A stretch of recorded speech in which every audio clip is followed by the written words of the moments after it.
부자 되는 지름길, 가난 탈출 프로젝트 도기안의 경매 왕 지금 시작합니다. 집중하세요. 쉿. 자, 아까 대박까지 이야기했죠. 대박. 기왕에 하는 경매 대박을 맞아야 된다. 그래서 아까 뭐 금문세공한 분 이야기 말씀드렸는데 10억 있는데 30%씩 번다는 것은 참 거짓말하는 거죠. 30% 벌면 거기 가만히 있어도 몇 년만 지나면 그 10억이 몇십억이 돼버리는데 거짓말하는구나. 금방 알 수 있습니다. 금방.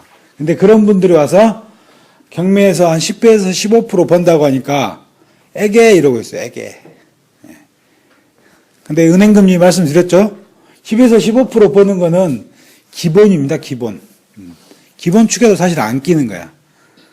저는 이제 뭐 돈 한 푼도 투자가 안 되고도 번 사례들은 있지만 그런 이야기 하면은 뭐 이제 어이없어 하니까. 자, 네 번째. 저는요, 선생님, 이런 분들 있어요, 꼭. 내가 가진 돈이 적다. 가진 돈이 적은데, 어떻게 해야 돼요? 이번 12주 코스에 그 커리에 하나 있습니다. 내가 3천만 원이 있다면, 어떻게 할 수 있는가, 그 방법을 한번 할 거예요. 그 방법에 대해서. 혹은, 내가 1,000만 원이 있다면, 그거에 대해서 한번 강의를 해드릴 거예요.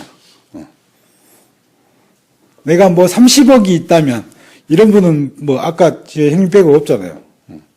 몇십억씩 안 갈까요? 이 몇 억도 사실은 힘든데. 근데 1,000만 원, 3,000만 원 정도는 뭐 적금 하나 어느 정도 모아둔 돈 좀 갖고 계시거든요. 근데 이 돈으로도, 저는 이 돈이 있어서요. 돈이 너무 적어서요. 경매를 못 할 것 같아요. 이러거든요. 근데, 자, 수박이, 이게 수박이거든요. 이게 수박이라고 할게요. 수박이 이런 수박만 있습니까? 이런 수박도 있습니까? 동남아 가보면 이런 수박도 있죠. 그죠? 수박이 사이즈가 이렇게 큰 것도 있지만 작은 것도 있어요. 자, 근데 이 수박이 굴를 때, 예를 들어 수박에 눈이 잘 붙는다고 하고, 우리 지금 밖에 오늘 왔던 눈 있죠? 이게 한 바퀴 굴른 거하고 이게 한 바퀴 굴른 거하고 눈이 누가 더 많이 붙을까요? 큰 게 더 많이 붙겠죠? 왜? 크니까. 당연한 거죠. 작은 돈이 큰 돈이 되려면 어쩔까요? 얘보다 몇 번 더 굴러야겠죠? 큰 돈은 한 바퀴 돌 때 얘는 몇 번을 돌아야 돼요. 그러면 몇 번을 도는 이 번만 터득하면 되겠네요.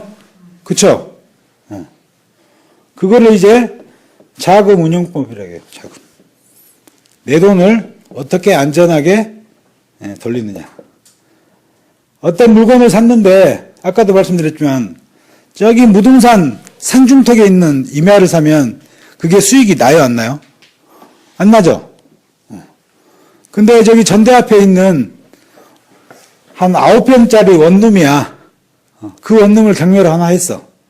이건 수익이 나요, 안 나요? 나죠? 내가 투자한 돈이 얼마인데, 거기에 그 대출을 끼고 얼마를 했어요. 근데 여기서 나오는 월세가 얼마야? 그럼 그 월세를 제하고도 돈이 조금이라도 남으면 좋겠네요? 그쵸? 왜? 내 수박은 작으니까. 그 대신 여러 번 굴르면 되겠네요. 안전하게. 그렇겠죠? 자, 가진 돈이 적어서 경매를 못한다? 이런 생각도 버리셔야 됩니다. 작으면 작은 대로 할 수 있는 물건이 있습니다. 500 가지고 할 수 있는 물건도 있어요. 아까 제가 팟캐스트 다 깔으셨죠? 거기에 보면 지금 있나 모르겠네. PT 성공 사례가 있어요. 저희가 이제 하는 가장 비싼 교육이거든요. 저희 협회에서 하는 1:1 PT란 교육인데 이거를 받으신 분들 중에 자기들 투자가 400, 500 들고도 한 달에 2, 30만 원씩 이건 정확히 기억은 안 나요. 더 될 수도 있어요. 이 정도 남는 물건을 받아가신 분들이 있어요. 경매? 아무것도 몰라요. 용어도 하나 몰라. 그래도 해 나가는 거. 가진 돈이 적다? 그래서 안 될 것 같다? 아니다. 할 수 있다. 아시겠죠? 또 어떤 분들은 아니 기왕이 하는 데가 곧 개발이 되는데 그런 데 어디 없어요? 막 그래. 개발 유망지만 고집하는 사람들이 있어요. 자, 개발 유망지를 고집한다는 것은 어떤 사람일까요? 정보력이 있는 사람일까요? 없는 사람일까요? 있는 사람?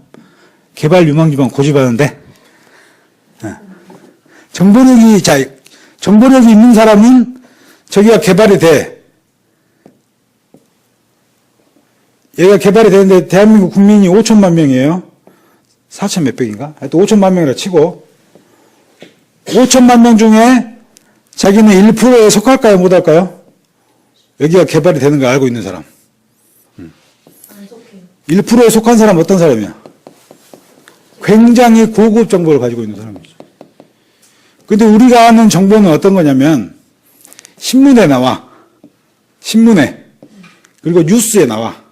TV 뉴스에. 야, 나주 혁신도시 된대. 개발한대. 그때는 어떤 때예요? 단지가 다 꾸며지고 아파트 들어설 때예요. 단지가 다 꾸며지고. 단지가 다 꾸며졌다는 건 뭔 말이에요? 도로가 다 났다는 소리야. 그 말은 뭔 말이에요? 토목공사를 다 했다는 거예요.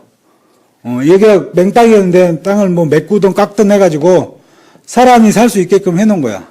거기다 이제 아파트 짓고 있는데, 야, 저기 혁신도시 끝내준대. 우리들이 아는 정보가 있대요.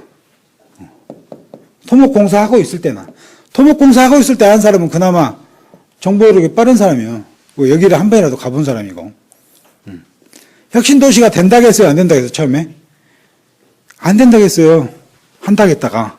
한전 안 온다고 난리 쳤죠. 그랬다가 또 오니 많이 이러다가 결국은 온 거예요. 처음에 이 나주 이쪽이 어떻게 했어요? 처음에 들어간 사람 다 망하고 나서 다 망하고. 나름대로 정보력이 있다는 사람. 근데 이 정도 되는 사람들은 어떻게 했을까요? 다 그대로 있었지. 결국은 돈을 벌고. 개발을 하는 과정에서도 지금도 돈을 벌는데 어떻게 보면 지금은 거의 끝물이죠. 끝물. 근데 지금도 들어가는 사람도 있어요. 그 주변에 기획부동산들 말을 듣고. 세종시. 우리나라의 가장 핫 이슈였던 세종시 한다겠어요? 한다겠다, 만다겠다. 노무현 정부 때부터. 그 전부터 그랬죠. 한 해 만에 그러다가 결국은 했죠. 축소해서. 그 정보를 그때 여러분들이 갖고 있었어요? 세종시는 너무 멀어. 나주는 갖고 있었냐고요. 갖고 있었으면 벌써 부자 되셨겠지. 그죠? 하지만 평범한 우리들이 아는 정보라는 것은 사실 모른다. 뭘? 개발 유망지를 모른다니까. 학동이 개발된다. 저기 산수동, 그 두암동, 그 무슨 동이? 지담동, 그 언저리 뒤에. 그 언제부터 된다고 했어요? 계림동 여기도 그러네. 여기 어디 한 대가 지금 한 군데가 확정이 됐죠. 뭐 5구역인가 몇 구역인가?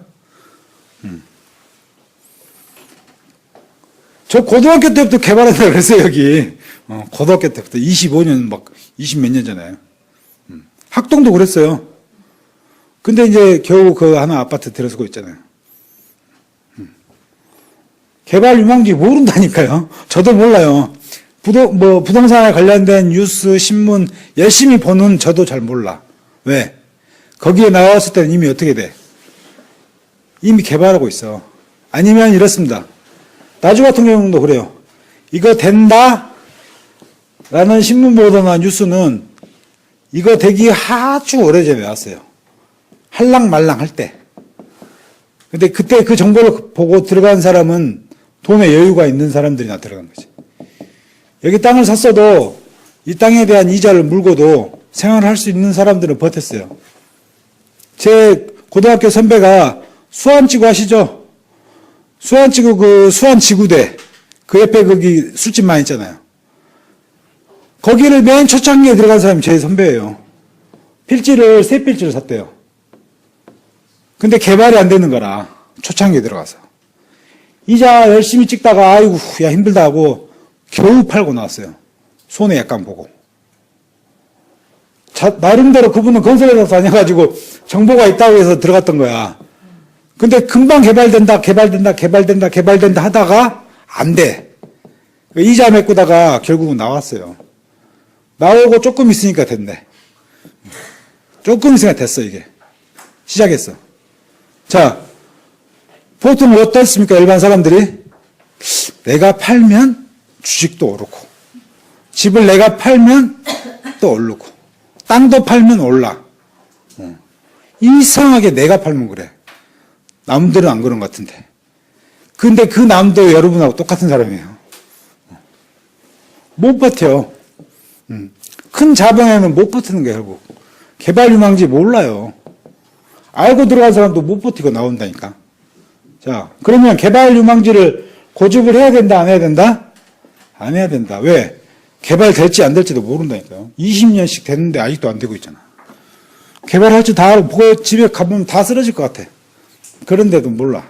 그래도 좀 지금이라도 사면 괜찮을까요? 예? 지금이라도 여분이 있으면. 그래서 제가 이제 다음에 법정지상권 토지라고 있어요. 법정지상권이란 거 아신가요? 강의 들으신 분은 알 거고. 지상권이란 말도 지상권. 이 지상권에 대해서 이야기할 거예요. 그래서 최근 이제 그 전세를 곧 내놓을 건데, 이거에 대해서 한번 그 사례를 설명해 드릴게요. 거의 다 쓰러져 갔는 데다가 뭐 해놓은 게 있어. 그건 좀 한참 뒤에. 자. 시간이 이제 부족해버려요. 이렇게 막 다른 말 하면. 자, 그리고 6번째. 아니, 나는 다 자신 있는데 이게 약해. 뭐, 법적 지식. 그게 뭐예요? 권리 분석이 나는 몰라서, 권리 분석을 몰라서 못하겠다. 이건 아까 사례 설명했죠? 저희가 이제 저희 전국에 지금 PT 교육을 받는 사람이 한 200여 명 돼요. 이게 1대1로 받는 거거든요. 근데 이 사람들이 뭐냐면 경매 용어 하나나 두 개 할 거야, 아마. 잘 몰라. 권리 분석 잘 몰라. 그런데도 아까 말씀드린 것처럼 한 500 남짓 투자해서 몇십만 원씩 가져가는 구조를 성공해 나가고 있어요. 그 말은 곧 뭐다? 권리 분석은 몰라도 된다. 몰라도 된다고 진짜 몰라도 돼요? 그럴까요? 몰라요? 자, 어떤 하나의 물건이 있어요. 예를 들어, 뭔 다가구라고 할게요. 근데 이 집에, 다가구하고 다세대의 차이점 아시죠? 그것도 다음 시간에. 누군가 살고 있는데, 몇 층에 그 매도에 누가 살고 있는데 이 사람이 있고 무슨 근저당 아까 말했던 뭐 저당 이런 게 있어. 막 이런 권리 분석 지식이 막 있단 말이야. 임대차에 대한 분석도 해야 되고 이 물건에 대한 분석도 해야 되고 막 이런 분석들이 있어. 근데 여기 아까 제가 잠깐 말씀드렸지만 법정지상권, 유치권, 뭐 세대학과, 지분토지 뭐 이런 거 저런 거 분묘기지권 뭐 이런 거 다 들어가 있을까요? 이 하나의 사건에? 아니다.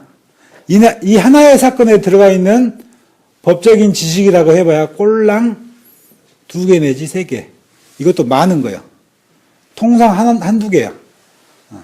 그러면 진짜 내가 물건을 낙찰 받을 때 정말로 크고 뭐한 건물이 아니고 한 1억 선에서 받을 수 있는 건물들은 통상 어떤다?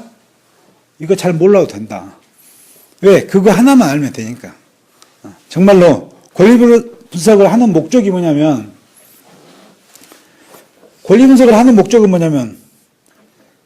뭘까요, 누님? 경매 잘 하시더만. 몰라요? 아까 자, 이 관계에서 이 사람들은 뭐예요? 채무자, 채권자, 법원은 부동산을 파는 사람이네. 어찌됐든 채무자는 직접 팔기 싫겠지만 하나의 부동산을 갖고 파는 상인이란 말이야. 그럼 여기 누가 와야 돼? 여러분 같이 열심히 경매를 배워서 입찰하는 사람들이 와야겠네. 그죠? 그래야 팔리겠죠. 이 사람이 그 판매자라면 이 사람은 소비자예요. 고객이 있어야 된단 말이야. 자, 이 사람이 얼마 1억을 썼어. 이 집을 1억을 써갖고 딱 낙찰을 받았어. 그러면 이 사람 입장에서 1억만 들어가면 될까요? 1억 플러스 알파가 들어가도 될까요? 1억에 낙찰을 받았어요. 1억만 들어가야 돼? 1억 플러스 더 들어가야 돼? 알파가 들어가야 되냐고요? 가야 되죠. 아니, 이 사람 입장에서 이 낙찰 금액만 들어가는 게 좋을까요? 돈이 더 들어가도 좋을까요? 낙찰 금액만 들어가는 게 좋겠죠? 권리 분석을 하는 이유가 이거예요. 내 낙찰 금액 빼고 플러스 되는 금액이 있는지 없는지 이것만 알면 돼. 뭐하는데 그러면 법적인 지식은 머릿속에 다 놓고 있냐고. 그리고 내가 그 사람인 즉슨 자기 돈이 한 100억씩 있는 거야. 그래서 이것저것 다 해보는 사람들이지. 그러면 다 알아야 되잖아, 지식을. 내 돈은 꼴랑 뭐 있는 게 1, 2천이라니까? 한 3천? 여기저기 왔짝 갔다. 그러면 물건은 어떻게 해? 투자에 한두 개예요. 한두 개 속에 들어가는 있는 법적 지식은 몇 개다? 서너 개밖에 안 된다. 그것만 알면 되겠네. 네. 반대로 쉽게 생각하는 게 쉽게. 기왕이면 다 알면 좋겠죠. 하지만 본인이 투자하는 물건에는 통상 그 정도의 법적 지식밖에 안 들어가더라. 그러니까 기왕이면 입찰 금액이 자기 입찰 금액만, 낙찰 금액만 딱 들어가면 되겠네. 네. 권리 분석을 하는 이유는 그거예요. 땡. 그거 말고는 없어. 아시겠죠? 쉽게 생각하셔야 돼, 쉽게. 자, 또, 아니, 근데 어떤 사람 또 이런 분 있어. 아니, 내가 그 경매 낙찰 받았는데, 거기 보니까 뭐 취득세 들어갔고, 이전비 들어갔고, 뭐 들어가고. 아니, 뭔 세금이 이렇게 많이 들어간다요? 나 세금 때문에 경매 안 할래요? 이런 사람이 있어요. 이야기만 들어도 어리석은 사람이죠, 그 사람은? 그죠? 이 세금이 들어가면 얼마 들어가겠어? 세금은 뭘로 들어갈까요? 법적인 기준이 있겠죠? 그 기준대로만 들어가는 건데. 그러면 이게, 자, 제가 경매했다 해서, 본인이 국민이 경매했다 해서 그 사람한테만 이 돈을 걷어요? 아니죠? 부동산을 갖고 있는 모든 대한민국의 전 국민한테 다 걷어요. 국가가, 대한민국이 제일 손쉽고도 빠르게 걷을 수 있는 돈이 월급쟁이들의 월급에서 뜯는 금액이고 이 부동산에서 뜯는 세금이에요. 국가가 삥을 가장 안전하게 뜯을 수 있는데요. 국가가. 그게 세금이에요. 근데 기준이 있겠죠? 근데 경매했다고, 일반 서로 주고 사고 팔았다고, 뭐 했다고, 어떤 놈은 봐주고, 뭐 어떤 놈은 봐주고 그래요? 기준은 다 똑같아. 네. 똑같은 기준으로 국가가 안전하게 삥 뜯는 거예요. 당연히 내야겠죠? 삼성 이건희도 내요. 그랬어요. 삼성 이건희도 내고 저도 내요. 누구나 동일하게 낸다. 대통령도 나중에 나와서 하면 내겠죠. 똑같이. 그러겠죠? 자, 마지막. 다 좋은데 경매가 보니까 어떤 절차가 너무 까다롭더라. 나는 절차가 까다로워서 싫어요. 이런 또 분들이 있어요, 여러분들. 저기요, 한정식 있잖아, 한정식. 아니? 양식, 스테이크 뭐 이런 거. 그거 먹는 방식이 좀 까다로워. 그러면 식사 안 하실 거예요? 아니죠. 한정식이 먹는데 어떤 방법이 있대. 그대로 안 하면 안 된대. 그럼 밥 안 먹어요? 아니죠. 라면을 끓여 먹는데 라면 끓이는 법이 있어. 그 법대로 안 하면 라면 못 먹는데. 그럼 안 먹어요? 먹죠. 어떻게 먹어요? 라면 뽀개서도 먹죠. 생으로도 먹죠. 끓여서도 먹죠. 봉지에 물 담아서도 먹죠. 뜨거운 물. 진짜로 냄비에 끓여서도 먹죠. 자기 밥은 어떻게든 먹어요. 경매는 뭐 하려고 하는 거죠? 돈 벌려고 하는 거예요. 돈 벌. 그러잖아요. 경매를 배우는 목적은 돈 벌려고 하는 거예요. 이걸 통해서 재테크를 안전하게 하고 싶어서 오신 거야. 어디선가 이야기를 들었는데 분명히 이게 안전하다고 들었단 말이야. 그래서 오신 거야. 아니 돈 버는데 절차 까다롭다고 안 해요? 그러면 정말로 그 사람은 돈 벌기 싫은 사람이지. 근데 대한민국에 내가 아는 한 그런 사람은 없어요. 몇 명 빼고. 사회생활을 하는 모든 사람은 다 돈을 벌기 위해 살고 있습니다. 다시. 우리 모두, 저도 마찬가지고 여러분도 마찬가지예요.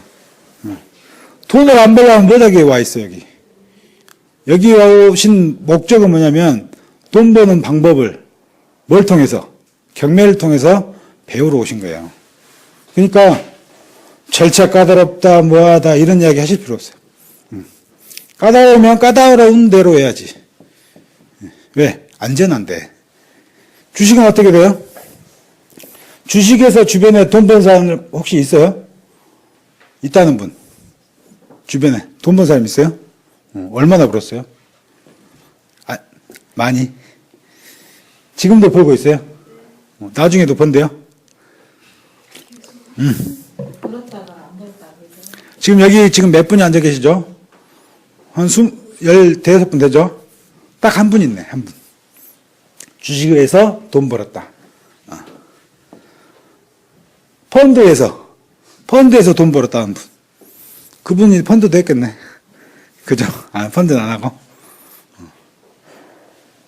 뭐, 분양권 이런 거에서 돈 벌었다는 분. 또 다른 부동산. 아니면 또 뭐 다른 거. 다단계에서 돈 벌었다는 분.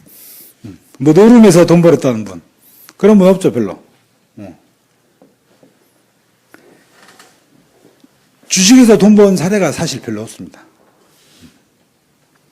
정말로 소수, 극소수만 돈 벌고 있고, 이거는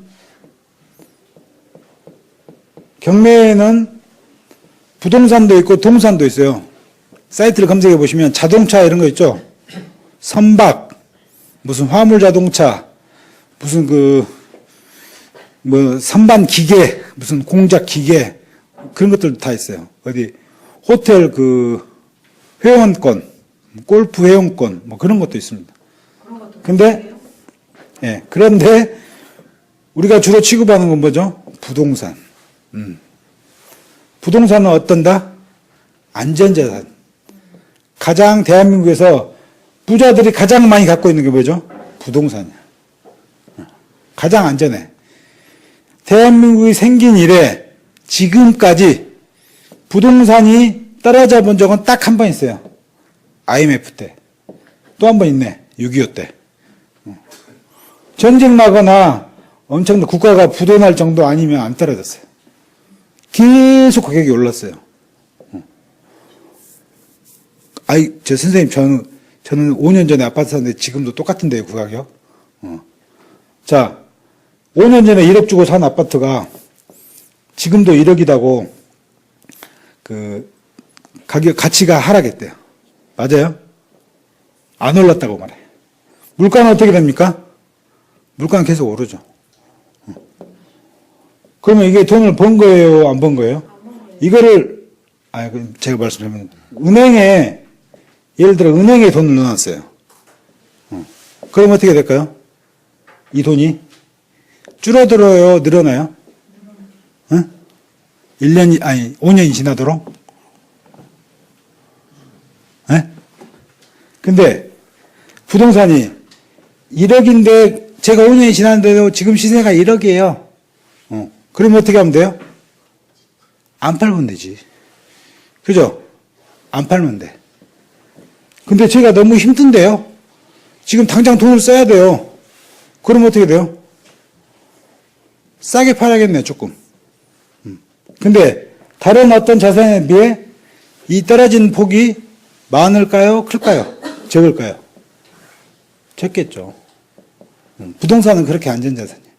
근데 정말로 1억짜리가 1억이 되는 사례도 별로 못 봤어요. 최근 요즘에 좀 그런 게 있어요. 2010년도에 샀는데 아직도 그렇다. 아니면 조금 떨어졌다. 서울 쪽이 그러더라고요. 서울 수도권이. 왜? 그때는 거품이 좀 있었던 그런 시절에 사가지고. 근데 그거는 일반적인 매매로 샀을 때. 경매로 사면 시세보다 감정가보다 싸게 산다.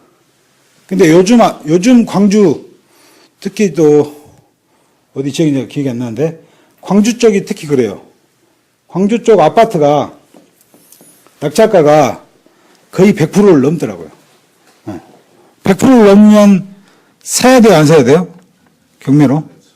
안 사야겠죠? 뭐든지 그런데 투자를 할까? 그런데도 광주 법원을 한번 가보시면 아파트는 그 웬만한 아파트는 막 사람이 10몇 명씩 붙더라고. 입찰자가. 그거는 뭔 말이다? 경매를 모르고 하거나 경매가 좋다니까 경매를 통해서 자기 집을 살려는 사람들. 그런 사람들 정도예요. 통상 그렇습니다. 통상. 자, 이렇게 이제 편견에 대해서 이야기를 드렸는데요. 그렇습니다. 이런 그 편견을 일단 버리시라는 것보다 어때요? 이야기 들어보시는 거 어때요? 대체로 저러면 안 되겠다는 생각이 드시죠? 안 갖고 있어야 돼. 왜? 이 모든 것에 앞서는 게 뭐냐면 이걸 뭐 굳이 타파까지 한다는데 이 모든 걸 앞서는 게 경매를 하는 목적이어야 돼, 목적. 목적이 뭐다고요? 돈 벌려고 하는 거지. 그죠? 재테크를 하는 이유가 뭐예요? 돈 벌려고 하는 건데. 어떻게? 조금 더 안전하게. 부동산이다 보니까. 자, 아시겠죠? 그렇게 하고, 부자 마인드는 이게 시간이 안 돼서 안 되겠네요, 도저히. 20분, 15분밖에 안 남았는데. 다음 시간에 하는 걸로 하고, 부자 마인드를 잠깐 언급해드리고, 총 그러면 10번이 남네요, 10번. 11번에서 10번이 남는데, 그거에 대한 커리를 가지고 다음 주에 이제 책을 드릴 거예요. 원래 10,000원을 받아야 되는데 책값은 조금 더 싸게 받겠습니다. 대폭. 하여튼, 그래서, 지난 4, 4분기 때 했던 거는 이제 권리 분석을 위주로 했는데, 이번에 이제 실전 투자, 아까 말씀드렸다시피, 실전 투자 위주로 제가 사례를 말씀드리고, 그거를 또 약간의 분석도 좀, 권리 분석도 해드리고, 그리고 컴퓨터를 켜고 보면서 하고, 본인이 이제 다음 시간부터겠네요. 그 다음 시간부터는 다음 시간에 뭘 할 거라고 말씀드릴 거니까, 자기가 혹시나 관심이 있거나, 뭐 한 사람들, 딱 2분만 받을 거예요. 많이는 안 받고, 2분이 자기가 원하는 물건 하나씩 갖고 오세요. 그것도 설명해 드리는 시간도 가질게요. 아시겠죠? 자, 오늘은 여기까지 하겠습니다. 감사합니다.